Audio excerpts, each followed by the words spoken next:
Ayan, mega love shoutout sa inyo lahat. Muli nagbabalik po ang inyong lingkod. So ayan na, isang mapagpalang araw, isang magandang hapon sa ating lahat. Ito na guys, no. At topic natin, itong post ni Yang Mi. At sabi niya ay panapanahon lang yan. Yan. At babalik sa inyo lahat ng ginawa nyo sa akin. Oh, ito. Ano ba ang ginawa sa iyo ng mga reaktor? Ha? Ito guys, pasensya na ha, at malikot ang ating camera at wala po tayong pwesto na sa province ako. Yan, sinabi ko na yan kanina. Ang hilig mo magpapasaring. Ha?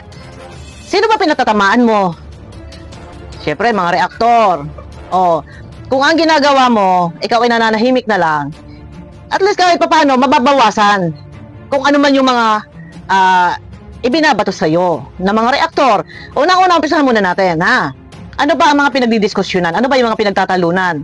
Yung nangahas ka, nag-announce ka nang ikaw ay magtatatag ng landing pad sa Iloilo. Balikan mo lang Yang Mi. Ha? Yan ang ating pinagdidiskusyonan, pinag-uusapan. Meron man mga nag-reaction mga reaktor, wala doon personal na galit sa'yo. Sa halimbawa na ako, nag-sorry nga ako sa'yo noong nakaraan eh. Ha? Opinion yun. Sang-ayon ba kayo o sang-ayon ba ako na magkaroon ng landing pad sa Iloilo? Eh gayong hindi ka naman charity vlogger at ikaw ay reactor, naging founder, may hawak na sponsor at never mo pa naman naranasan na ikaw ay nagkaroon ng charity works, no? Kaya sabi ko, marapat ba o karapat dapat ba na magtayo ka? Magtatag ka ng isang landing pad, gayong wala ka naman na nagawa na ikaw ay nag-charity. Nakakatulong daw ko, no? Yes, nakakabigay kayo, ha? Nakakasuporta kayo sa beneficiary ng Kalingap. Hindi mo pera? Hindi mo pera yan. Collector ka lang. Founder ka ng team. Naalala ko sabi mo noon na nagbibigay ka. Magkano? May share ka sa landing pad. Magkano? 1,000.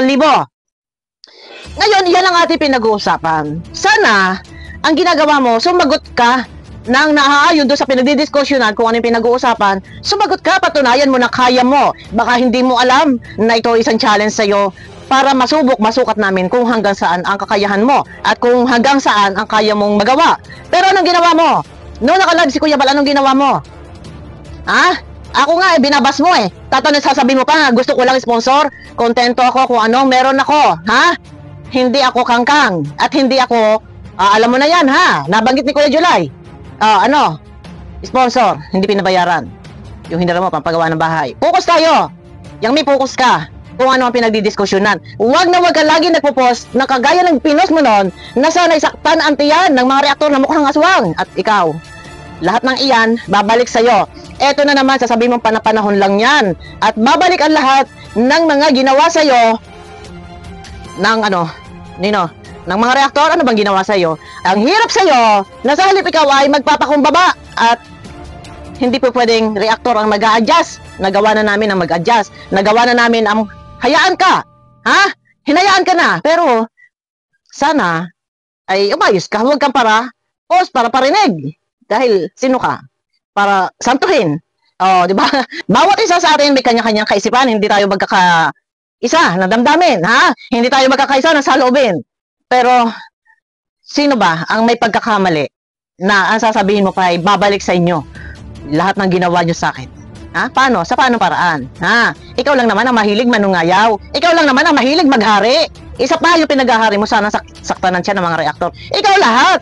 Ano ba ang ginawa ng mga reaktor? Ikaw ang lumihis. Lihis ka eh.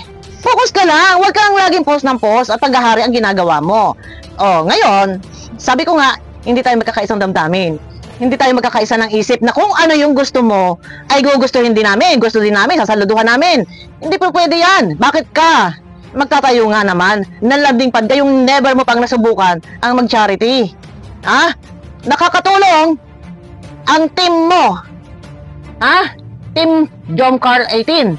Hindi Team Yang Mi. Okay? Ang mga sponsor na yan, sponsor ng Jomcar na hawak mo lang. Pero hindi mo pera ang tinutulong dyan. Kaya maghuhulos dili ka at huwag kang parinig-parinig. Ito na naman, parinig ka na naman, babalik. Babalik! Siguraduhin mo na sa amin lahat tatama ang iyong panunumpa, ha? Ang iyong mga sinasabing niya. Yan yung mga sinasabi mo mga ganyan. Tatama kung talagang malinis ka, ay kilalanin mo muna kung anong kulay ng iyong ugali, ha? At kung pwede lang tayo maglabas talaga ng maraming screenshot, talagang ilalabas natin kung para makilala ninyo ng lubusan itong si Yang Mi. Tigil-tigilan mo magparinig-parinig. Hindi porket akala mong ikaw ay ang team mo, hindi ikaw. Hindi porket ang team mo ay nakakatulong, ay akala mo na kung sino ka. Ah, mas bibilib ako sa'yo kung sarili mong pera. Ngayon, ito na guys, parinig na naman, babalik daw ang lahat ng ginawa sa kanya. Kanino niya ito ina-address? Alangan naman sa mga reaktor ng politiko. Ay kanino pa ba? Kanino pa ba i-address? Siyempre, nasaan ka ba, Yang Mi? Nasa Kalingap. Natural sa mga taong nagre-reaction sa'yo. Yan, dyan mo ini-address ang lahat ng iyan. Kaya paano matatapos, ha? Paano matatapos ang issue kung ikaw mismo ay walang katigil-tigil? Ito, ha? O sabihin na natin, hindi lang sa reactor ini-address itong mga pinupost niya. Ini-address din niya sa ibang mga sponsor na nag-akla sa kanya. Mag-uulos dili ka. Hindi lahat, ito ha, karamihan sa mga sponsor ay nabablock mo. Yung si Tita na isa, dahil nag-topic si Kuya July na yung pampagawa mo ng bahay na doon kay Tita, galing kay Tita, hiniram mo kay Tita of hindi na tayo babanggitin kung saan. Hiniram mo, narinig mo kay Kuya July. Ano ang ginawa mo? Nag-chat ka agad kay Tita. Kay Tita of, hindi na natin babanggitin. Nag-chat agad kay Tita of, ang sabi, hello babe. Nag-chat ka raw lang yun eh. At ang sabi mo, hello babe. Wow. Bakit? Yan sinasabi ko sa inyo eh. Kaya, sino pa? Nako, Diyos ko. Ito, gagaling-galingan mo naman ng takbo ng iyong kaisipan. Dahil lahat ay sampal sa iyo eh. Lahat na sinasabi mo eh. Buti sana kung napakalinis ng iyong hangarin sa iyong kapwa. Ang dumi nga ng hangarin mo sa kapwa mo na pinaghahari mo, hari na way saktan natin yan ang mga tao nagko-content sa'yo. Sa tingin mo ba, kapuri-puri ka? Ay brutal ang iyong ginagawa. Ngayon, hari nawa daw ay saktan ng tiyan. Hari nawa ay bumalik sa'yo. Yung mga sinasabi mo. Di ba? Pagkala panahon lang yan. Babalik daw sa lahat sa amin. Kanino pa? Sa mga tao may galing sa kanya o mga sponsor na nag-akla sa kanya. Hindi natutulog ang Panginoon. At saka hindi mo kami po pwedeng sisindakin or para tatakutin na panahon lang yan na babalik sa amin yung ginagawa sa kanya. Matagal ng panahon, sinubok na kami ng panahon. Sinubok na kami ng pagkakataon. Hindi kami tatalban ng iyong mga pinaghahari. Dahil kami ay meron din pinaglalaban. Nandun lang tayo sa puntong meron tayong pinagdidiskusyonan. Ang hirap sa'yo, hindi ka marunong. Hindi ka marunong magpaliwanag. Magaling ka lang sa pasaring sa post. Magsalita ka. Ito hindi ka rin pati marunong mangumbinsi. Nanguurat ka pa eh. Nanguurat ka sa live mo. Dapat matuto ka din. Matuto kang bumaba na kapag alam mo merong mga reactor na bumabati ko sa'yo, dapat wag mong sabayan ng panginsulto. Wag mong sabayan ng mga post-post. Nasa halip, maging kalmado, reactor. Hahanap at yan, ng butas. Isang pagkakamali mo, yari ka. Rest back. Katakot-takot na buwelta ang gagawin sa'yo. Pero wala ka niyan.